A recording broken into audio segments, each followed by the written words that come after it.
À Nantes, près de 300 femmes chefs d'entreprise se sont réunies. L'idée être plus fortes ensemble. À la tête de cette initiative, une femme, Pascale Melka, PDG de Ducis Formation. Elle est aussi présidente de la commission Entreprendre au féminin au sein de la CPME 44. Cette journée, elle se voulait pour que les réseaux se rencontrent. Parce que chacun a son petit réseau, on travaille dans son précaré, j'ai envie de dire.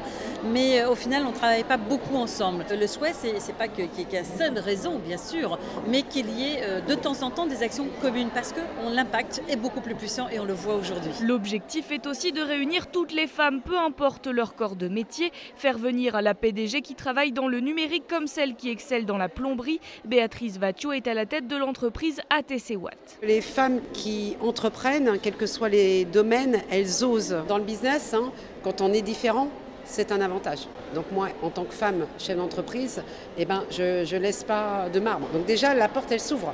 Après, j'en fais ce que j'en veux, mais c'est beaucoup plus facile. Toute la journée, l'événement Chef d'entreprise, moi aussi, propose des ateliers, 9 au total, pour aider les femmes à s'imposer. Je pense aux ateliers hyper importants comme là qui est en train de se dérouler ce matin sur les pensées limitantes.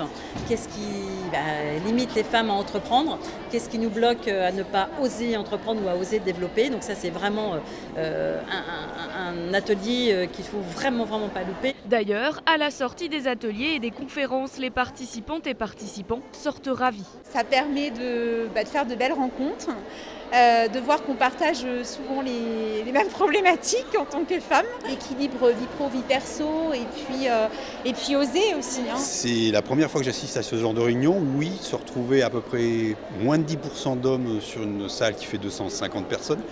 Ça fait bizarre. Je trouve qu'il y a beaucoup d'humour en plus dans les débats et ce qui change un petit peu quand il n'y a que des hommes où on se prend parfois un peu trop au sérieux. Moi j'avais créé mon entreprise en 2010 et je m'étais beaucoup isolée et c'est un peu aussi pour ça que j'ai fini par arrêter, je me sentais très seule. Là ce que je viens chercher ici c'est de me réinspirer, de sortir de mon cadre et de sortir la tête du guidon parce que ça donne toujours de nouvelles idées et c'est toujours intéressant et bon à prendre. La deuxième édition de Chef d'entreprise, moi aussi, est déjà en préparation à Nantes et la CPME souhaiterait également installer l'événement dans les 4 autres départements des Pays de la Loire.